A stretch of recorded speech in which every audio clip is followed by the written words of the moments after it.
Another Malty Monday. It's after the holidays. You might be kind of winding down from that, but we're not done yet. We have a really cool beer that's almost holiday themed. This is the Big Fruitcake from City Brewing here in Salt Lake City.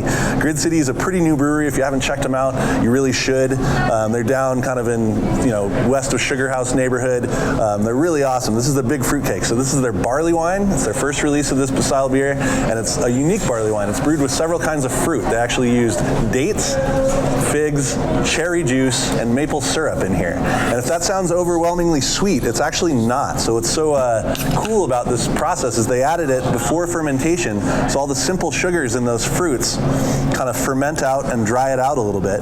But the base is like a good kind of classic malty English style barley wine. Look at this color. You have this wonderful kind of redness from the cherry juice kind of going in there. And the aroma, again, just out of this world.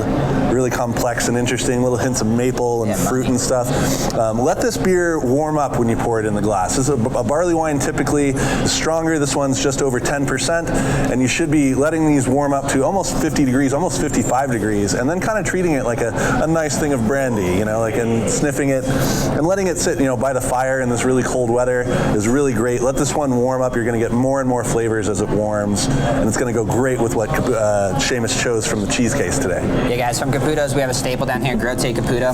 If you've ever been to a beer class through, he talks a lot about impact and pairing impact on food and beer, or food and whatever beverage you're doing, as far as how intense things are going to be. And we thought we would use something that's a little bit bigger and badder, but also not so big that it's going to take away from the beer. And Grotte is perfect for that. It's an aged cow's milk cheese that we do for at least 14 months in the cave.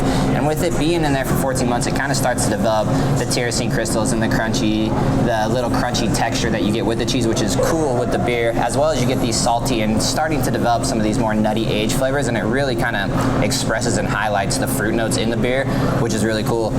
Another neat thing about Grotte is we do a whole line. We do this same cheese wrapped in white truffle butter that gets aged in the cave, and then one that we call Copper Caputo that is done with maraschino cherries, brandy, and a Luxardo cherry liqueur, and it's really neat. So we've got a whole line of Grottes that are really cool. They're all special to Caputo's. Come down and check them out. I think it goes really cool with this beer. I kind of mentioned the beer classes on stuff Rio talks about. If you guys haven't been to a beer class, check it out. He lays down some really cool stuff. We got a bunch online. Just check January, them out. February, March, we got stuff coming up. I think we got in-person ones and online classes. That's right. Check those out. And yeah, guys, got some more Malty Mondays coming your way, and thanks for tuning in.